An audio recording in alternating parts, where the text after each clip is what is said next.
So, correct me if I'm wrong, Secretary, you said of the 60 reassigned workers, 45 of them have found placement in other state agencies, and 15 of them have bumped people within the Department of Labor or within other state agencies. Is that correct?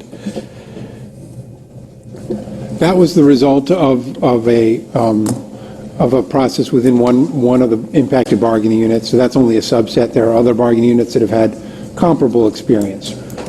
So I'm just trying to understand, of the 60 reassigned workers, line workers, how many have bumped other people into being laid off? No, the ones who are reassigned have not bumped. They haven't bumped. Right. The 60 have not bumped. It's a coincidence that the 60 number, the number 60 comes up in two contexts.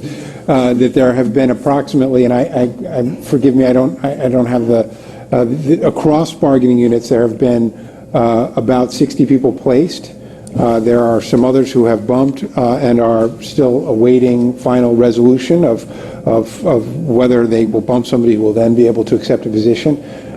Within one bargaining unit that has 59 members, I believe, they were impacted.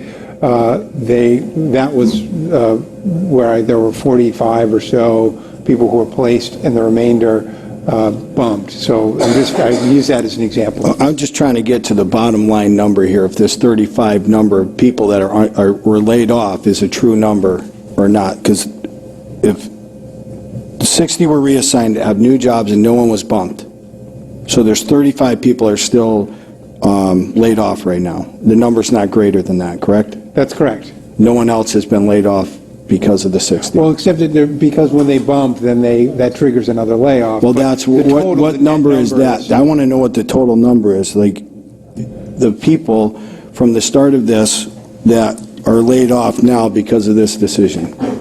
The true number of people that are laid off. Whether it's the 60 or reassigned, but they bump somebody else, and somebody else is laid off. Well, if you count each bump as part of the same individual layoff, yes, then we're still at 95. But there have been some people who've elected to bump. So once they elect to bump, they're no longer laid off. Somebody else becomes laid off instead.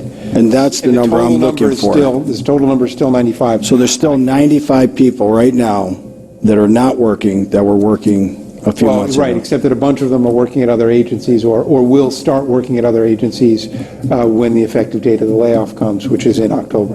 Okay. All right. I'll try to provide there's a lot of activity, so it changes every day, but I will try to provide you with a snapshot in detail. I want the true number of how many people aren't working now that were working, before. So. Okay. Thank you. We'll provide you. There is no one officially laid off at this point. People have received notices, but no one is out of work yet. That's why we're working so hard to try and get these placements done. And if we can get the bumping process worked out, hopefully we'll get to zero. But at this point, no one is on the street, so to speak.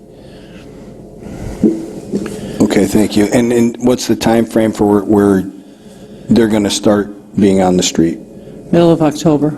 Okay, thank you.